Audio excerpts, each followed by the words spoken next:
बाळासाहेबांच्या तमाम शिवसैनिकांना तुमच्या ह्या अनिश गाढवेचा, बाळासाहेबांच्या कडवट शिवसैनिकाचा आणि शिवसेनेच्या प्रवक्त्याचा मानाचा जय महाराष्ट्र. जर अजूनही शिवसेना एक वादळ शिवसैनिकांना आपल्या हक्काच्या या माध्यमाला सबस्क्राईब करायचं कुठेतरी राहून गेलं असेल तर तुम्हा सर्व शिवसैनिकांना पुनश्च कळकळीची विनंती. आता ताबडतोब शिवसेना एक वादळ आपण सर्वांनी लाखोंच्या संख्येने सबस्क्राईब ठेवा.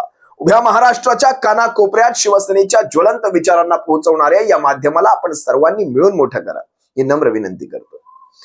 आज आपण पाहिलं असाल महाराष्ट्र विधिमंडळाच्या त्या आवारामध्ये कशा प्रकारे तोंड लपवालपवी झाली, कशा प्रकारे पडलेली तोंड अशा प्रकारे लपवली गेली. महाराष्ट्र विधिमंडळाच्या आवारामध्ये ज्यावेळेस आजवर पहिल्यांदाच या 2.5-3 वर्षाच्या काळामध्ये पहिल्यांदाच शिवसेनेचे पक्षप्रमुख आणि शिंदे गटाचे एकनाथ शिंदे ज्यावेळेस समोरासमोर आले, अचानकपणे समोरासमोर आले, त्यावेळेस कशा प्रकारे एकनाथ शिंदेंनी आपली चाल तिरकी केली, वाट बदलली, आपली तोंड लपवली आणि तिथून निघून गेले. लक्षात घ्या शिवसैनिकांनो. पण त्याच वेळेत ज्यावेळेस तिथून देवेंद्र फडणवीस असतील, अजित पवार असतील, हेही तिथून जात होते. शिवसेनेच्या पक्षप्रमुखांनी ताठ मानेने त्यांचा संवाद देवेंद्र फडणवीसांशी झाला, अजित पवारांशी झाला. काय संवाद झाला त्याविषयी मी बोलणारच आहे. पण ताठ मान राहण्यासाठी, छाती गर्वाने फुगण्यासाठी आणि ताठ मान राहण्यासाठी, नजरेला नजर भिडण्यासाठी आपली कर्म, आपलं केलेलं कृत्य हे जबाबदार असतं. आणि आज त्यांनी ते दाखवून दिलं. ज्यावेळेस तोंड लपवली गेली ना, ज्यावेळेस ही तोंड अशी केली गेली आणि पटकन मी कसा तिथून निघतोय हे पाहण्यात आलं. असो, ज्याची त्याची कर्म, ज्याची ज्याची कृत्य ही ज्याच्या त्याच्या सोबत. पाहूयात ना किती दिवस आजच्या काळात, आजच्या घडीला जर निवडणुका झाल्या ना महाराष्ट्रामध्ये, जेवढे यांचे खासदार निवडून नाही आले ना त्याला भागिले 2 आमदार होऊन जातील. कारण एवढं महाराष्ट्राला फसवलं गेलेलं आहे. आज खरं तर ही तोंड लपवालपवी उभ्या महाराष्ट्राने पाहिली हे बरंच झालं.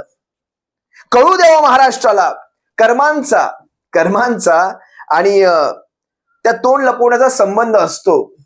आपण ताठ मानेने डोळ्याला डोळे भिडवू शकत नाही भिडवू शकत आपण.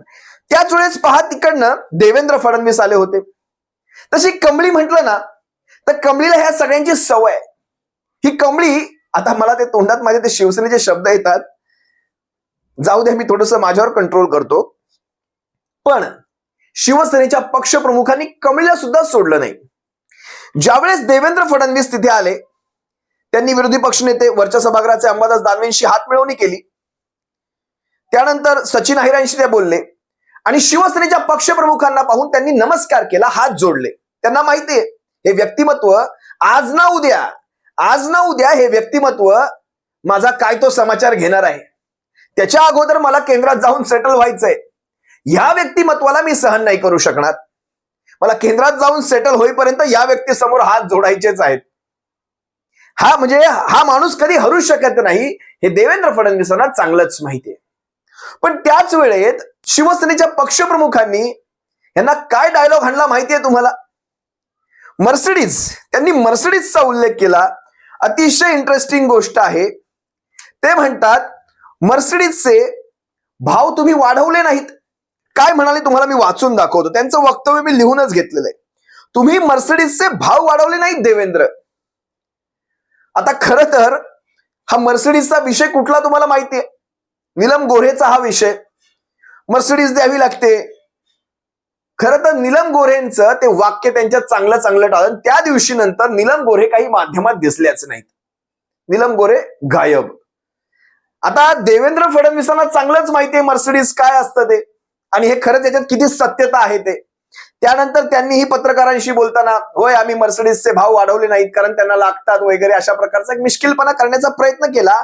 पण उद्धव साहेबांचा नेम फडणवीसांच्याही जिव्हारी लागून गेलेला आहे. मर्सिडीजचे भाव वाढवले नाहीत. बरं, एवढंच त्यांचं राहिलं नाही. त्यानंतर त्यांच्या तावडीत सापडले ते अर्थमंत्री, उपमुख्यमंत्री, लाडके उपमुख्यमंत्री म्हणा, फक्त उपमुख्यमंत्री. लाडके यासाठी कारण लाडक्या बहिणींचे लाडके बंधू आहेत. हे 2100 देणार होते लाडक्या बहिणींना. ते अर्थमंत्री अजित पवार शिवसेनेच्या पक्षप्रमुखांच्या तावडीत चांगलेच सापडले. शिवसेनेच्या पक्षप्रमुखांनी फक्त एकच ओळ म्हटली, अजित दादा हा तुमचा अर्थसंकल्प नाहीये. याचा अर्थ तुम्हाला कळाला असेल नेमकं त्यांना काय सुचवायचं असणार. ज्यावेळेस महाविकास आघाडीच्या सरकारच्या काळात हेच अजित पवार अर्थमंत्री होते. ह्याच अजित पवारांनी महाविकास आघाडीच्या सरकारच्या काळात उद्धव साहेबांचा म्हणजे मुख्यमंत्रीपदी असताना उद्धव साहेबांचा अर्थसंकल्प यांनीच सादर केला होता. आणि तेव्हाच्या अर्थसंकल्पामध्ये आताच्या अर्थसंकल्पामध्ये म्हणजे त्यावेळेस तर कोरोनाचा काळ होता, त्यावेळेस जगाची अर्थव्यवस्था ठप्प होती. एवढं सगळं असताना सुद्धा महाराष्ट्राच्या शेतकऱ्यांचा सातबारा कोरा करण्याची ती धमक शिवसेनेच्या पक्षप्रमुखांनी दाखवली होती. कारण त्यांनी वचन दिलं होतं शेतकऱ्यांना की होय सातबारा कोरा होईल, कर्जातून मुक्ती मिळेल सर्व शेतकऱ्यांना. विचार करा, ह्या प्रकारची वचनं देऊन आपल्या निवडणुकीच्या अजेंड्यामध्ये तुम्ही वचननाम्यामध्ये शेतकऱ्यांना वचन दिलं. सरकारवर आल्यानंतर पहिल्याच दिवशी तुमचा सातबारा कोरा. इथे सरकार आपल्या साऱ्या वचनांना भुललेली आहे.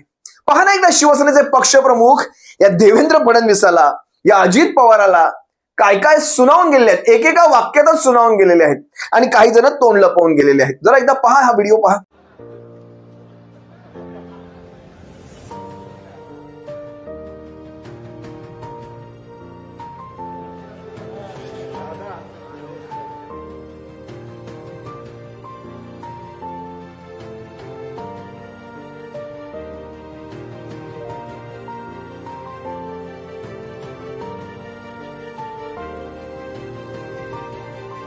उद्धव ठाकरे आणि देवेंद्र फडणवीस या आजी माजी मुख्यमंत्र्यांचा नमस्कार आणि उद्धव ठाकरे अजितदादांचं हस्तांदोलन पाहून कितने अजीब रिश्ते हैं यहाँ पे या गाण्याचे बोल ओठावर येतात.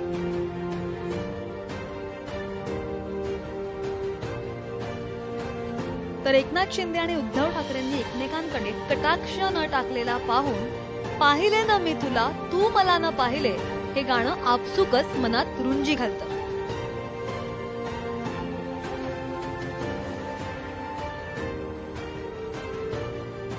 विधानसभेच्या लॉबीमध्ये उद्धव ठाकरे, देवेंद्र फडणवीस, अजित पवार आणि एकनाथ शिंदे समोरासमोर आले. यावेळी देवेंद्र फडणवीसांनी विरोधी पक्षनेते अंबादास दानवेंशी हस्तांदोलन केलं तर उद्धव ठाकरेंना नमस्कार केला. यावेळी देवेंद्र फडणवीस आणि उद्धव ठाकरे यांच्यात थोडासा हास्य विनोद सुद्धा झाला. त्याच वेळेला फडणवीसांच्या मागून उपमुख्यमंत्री एकनाथ शिंदे हे सुद्धा चाललेले होते. मात्र उद्धव ठाकरे आल्याचं दिसताच एकनाथ शिंदे यांनी त्यांना न पाहिल्यासारखं करून तिथून हळूच बाजू मारली.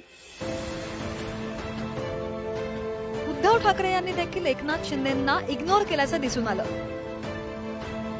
विधिमंडळाच्या लॉबीमध्ये उद्धव ठाकरे आणि अजित पवार यांची सुद्धा काही क्षण भेट झाली. अजित पवार आणि उद्धव ठाकरे समोरासमोर येताच एकमेकांना हस्तांदोलन केलं. दरम्यान दादा, हा अर्थसंकल्प तुमचा नाही असा टोला उद्धव ठाकरेंनी लगावलाय. दरम्यान या काही क्षणाच्या भेटीमध्ये उद्धव ठाकरेंनी फडणवीसांकडे तुम्ही मर्सिडीजचे भाव वाढवले नाहीत अशी विचारणा करत टोला लगावला. अनेक वेळा उद्धव ठाकरे, देवेंद्र फडणवीस एकमेकांवर टोकाच्या टीका करतात. मात्र महाराष्ट्राच्या राजकारणाची ही संस्कृती आहे की एकमेकांच्या समोर आल्यावर हस्तांदोलन किंवा नमस्कार करणं, काही क्षण का होईना बोलणं. तर देवेंद्र फडणवीसांना भेटून पुढे जाताना उद्धव ठाकरे यांनी देखील एकनाथ शिंदेंकडे दुर्लक्ष केल्याचं दिसून आलं. या व्हिडिओच्या शेवटाला तुम्ही पाहिलं असाल अजित पवारांना कशा प्रकारे उद्धव साहेबांनी सुनावलं. आता खरा तर काल ज्यावेळेस मुलुंडमध्ये शिवसेनेचा ईशान्य मुंबईच्या शिवसैनिकांचा मेळावा होता, या मेळाव्यात शिवसेनेच्या पक्षप्रमुखांनी देवेंद्र फडणवीसांना खुल्यामध्ये एक चॅलेंज दिलं होतं. आणि ते चॅलेंज असं होतं, ज्यावेळेस देवेंद्र फडणवीस एक डायलॉग कायम मारतात, प्रकल्प थांबवायला मी काही उद्धव ठाकरे नाहीये, या त्यांच्या वक्तव्यावर त्यांनाच घेरण्याचं काम शिवसेनेच्या पक्षप्रमुखांनी काल केलं होतं. तुम्ही उद्धव ठाकरे होऊ शकत नाहीत, कारण उद्धव ठाकरे जर तुम्हाला व्हायचं असेल ना, चला उद्या अर्थसंकल्प आहे. कालच हे उदाहरण केलं होतं बघा. टायमिंग बघा, राजकारणामध्ये टायमिंग हा फार महत्वाचा असतो. प्रिपरेशनला वेळच दिला नाही. काल विधान केलंय की चला उद्या तुम्ही महाराष्ट्राच्या शेतकऱ्यांचा सातबारा कोरा करायचं वचन द्या. हो, या अर्थसंकल्पात देतो आणि ह्याच अर्थसंकल्पात त्याची तरतूद करतो. सांगा महाराष्ट्राच्या शेतकऱ्यांना, सांगा जे तुम्ही म्हणाला होतात शेतकऱ्यांना तुम्ही खोटं सांगितलेलं आहे, त्यांच्याकडून मतदान घेतलं आणि भविष्यात बघू, मग भविष्यातच मतदान घ्यायचं, हे शिवसेनेच्या पक्षप्रमुखांनी ठासून सांगितलंय, आजही ठासून सांगितलंय. लाडक्या बहिणींची मतं घेतली. त्या लाडक्या बहिणींचे जवळपास 5 लाख अर्ज बाद झालेले आहेत स्क्रुटिनीमध्ये. ते सगळे छाननी म्हणतो ना आपण, छाननी. आणि आणखी कित्येक लाडक्या बहिणींचे फॉर्म हे बाद होणार आहेत. नव्याने एनरोलमेंट नाही, ज्या झालेल्या आहेत एनरोलमेंट त्यांच्यातच हे सगळे छाननी चालू आहे. त्याच्यात जवळपास आणखी कित्येक लाख लाडक्या बहिणींचे फॉर्म हे रिजेक्ट होण्याच्या मार्गावर आहेत. लवकरच तुम्हाला त्याची यादी मिळेल. 2100 दूरची गोष्ट, ते 1500 सुद्धा मिळणार नाहीत. यासाठी शिवसेनेचे पक्षप्रमुख म्हणाले, हा तुमचा अर्थसंकल्प नाही अजित पवार, तुम्हाला वेगळे अर्थसंकल्प पाहताना आम्ही पाहिलेला आहे, हा त्याच्या मागचा अर्थ. आता काल शिवसेनेच्या पक्षप्रमुखांनी कशा प्रकारे आजच्या दिवसासाठी कालच चॅलेंज दिलं होतं. बघा ना, हे गरजेचं असतं. राजकारणामध्ये या गोष्टी फार गरजेच्या असतात. पहा काय म्हणाले ते शिवसेनेचे देवेंद्र फडणवीस काल परवाकडे बोलले, काय कशाचा काय संबंध, कामाला स्थगिती द्यायला मी काय उद्धव ठाकरे आहे का? अहो, तुम्ही उद्धव ठाकरे होऊच शकत नाही. हेच तर तुमचं दुःख आहे. कारण नुसतं माझ्या राज्याचं नुकसान होऊन मालकाच्या मित्राच्या खिसे भरणाऱ्या कामांना नुसती स्थगिती नाही तर ठामपणे नकार दिला तिकडे उद्धव ठाकरे पाहिजे. ते देवेंद्र फडणवीस सारख्या येरागडबडचं काम नाही येते. आणि देवेंद्रजी, तुम्हाला उद्धव ठाकरे व्हायचं असेल तर उद्या अर्थसंकल्प जाहीर होतोय. जसं मी माझ्या नागपूरच्या पहिल्या अधिवेशनामध्ये माझ्या शेतकऱ्यांची कर्जमुक्ती केली होती, तशी तुम्ही उद्या माझ्या महाराष्ट्रातल्या शेतकऱ्यांना कर्जमुक्त करून दाखवा. मी माझ्या वचननाम्यातलं पहिलं वचन गोरगरिबांना 10 रुपयामध्ये शिवभोजन हे माझ्या नागपूरच्या पहिल्या अधिवेशनात जाहीर केलं होतं. तुम्ही माझ्या महाराष्ट्रातल्या माता भगिनींना 2100 रुपये उद्याच्या अर्थसंकल्पात जाहीर करून दाखवा आणि मग माझ्याशी बरोबरी करा. मी कोणत्या कामाला स्थगिती दिली होती? जरूर दिली होती. आरे कॉलनी मधल्या त्या वृक्षतोडीला मी जरूर स्थगिती दिली होती. आणि सरकार राहिलं असतं तर तुम्ही रद्द करून कांजूरला आता तुम्ही ज्या अडाणीच्या घशामध्ये जी जागा घातले तिकडे कांजूर मार्गला माझ्या मेट्रोचं स्टेशन करून दाखवलं असतं. पण सगळं काही उचलून तुम्ही गुजरातला पळून नेताय. तुमचे मालक तिकडे बसलेत. या व्हिडिओमध्ये शिवसेनेच्या पक्षप्रमुखांनी अगदी शिवभोजन थाळीचा देखील उल्लेख केलाय. जी शिवभोजन थाळी हे सध्याचं महायुती सरकार निधीच्या अभावी जवळपास 6-7 महिन्यांपासून त्यांनी त्या केंद्रधारकांना, केंद्र मालकांना अजूनही त्यांनी अनुदान दिलेलं नाही. आणि आता ही शिवभोजन थाळी बंद होत आहे. मला वाटतं ह्या मार्च पासून ही थाळी बंद होणार आहे. गरिबांना पोटभर अन्न देणारी ही थाळी ही महाराष्ट्र सरकार बंद करतंय. याच्यापेक्षा काय मोठी नामुष्की पाहिजे? पाहायचं ही बातमी पहा. 2 पोळ्या, 1 वाटी भाजी, 1 वाटी वरण आणि भात असलेली ही शिवभोजन थाळी दररोज हजारो गोरगरिबांचं पोट भरते. परंतु 10 रुपयात मिळणाऱ्या शिवभोजन थाळीची योजना राज्य सरकार आता बंद करणार असल्याची चर्चा सध्या सुरू आहे. कुठला गव्हर्नमेंट येऊ दे, फक्त गव्हर्नमेंटची योजना आहे ती चालू ठेवायला पाहिजे. कुठल्या असो, ते झुणका भाकरा असो का शिवभोजन असो, गव्हर्नमेंटची लोकांना आम्ही कधी हे करतो, म्हणजे गरीब लोकांना देतो, म्हणजे आमचा फायदा जगत नाही. आम्ही गरिबांना द्यायला मनुष्य येतो. शिवभोजनाचे लोक चांगले पण जेवतात, बिचारे आणले माणसं पण येतात, ते पण जेवतात इथे. फटका बसतो, पण मला वाटतं फटका बसतो त्याच्या आम्हाला एवढे पैसे येत नाही, फटका बसतो. पण आम्हाला एवढं आम्ही सहन करतो. आमचे कामदार लोक आम्ही खिशातले पैसे देतो. गव्हर्नमेंट समाज बंद केला तर बिचारे गरीब लोकांचा हाल. म्हणजे एका मंत्रालयाच्या एका ऑफिसच्या वार्षिक चहा पाणीचा खर्च आहे, एवढीच रकमाची हा योजना आहे. आणि माननीय मुख्यमंत्री साहेबांना आम्ही अनेक आमदारांचे महाराष्ट्रातून 50 ते 60 आमदार, मंत्री, सत्ताधारी मंत्रींचे पत्र दिलेले आहे की हा योजना बंद करू नका. महाविकास आघाडी सरकारने जानेवारी 2020 मध्ये राज्यभरात शिवभोजन थाळी योजना सुरू केली. सदर थाळीची किंमत शहरी भागात प्रति थाळी 50 रुपये आहे, तर ग्रामीण भागात 35 रुपये इतकी आहे. ग्राहकांकडून या थाळीसाठी 10 रुपये घेतले जातात, तर उर्वरित रक्कम शासनाकडून अनुदान म्हणून दिली जाते. जवळपास 2 लाख लोक दररोज या योजनेचा लाभ घेत असल्याची माहिती आहे. तर यासाठी राज्यात 1904 केंद्र आहेत. ही योजना सुरू झाल्यापासून 27 मार्चपर्यंत एकूण 18,83,96,254 शिवभोजन थाळ्या लाभार्थ्यांना उपलब्ध करून देण्यात आल्या आहेत. विधानसभा निवडणुकीपूर्वी महायुती सरकारने लोकप्रिय घोषणांचा पाऊस पाडला, परंतु कोट्यवधी रुपयांच्या या योजनांचा आर्थिक भार सरकारला आता पेलवत नाहीये का, असा प्रश्न या निमित्ताने उपस्थित केला जातोय.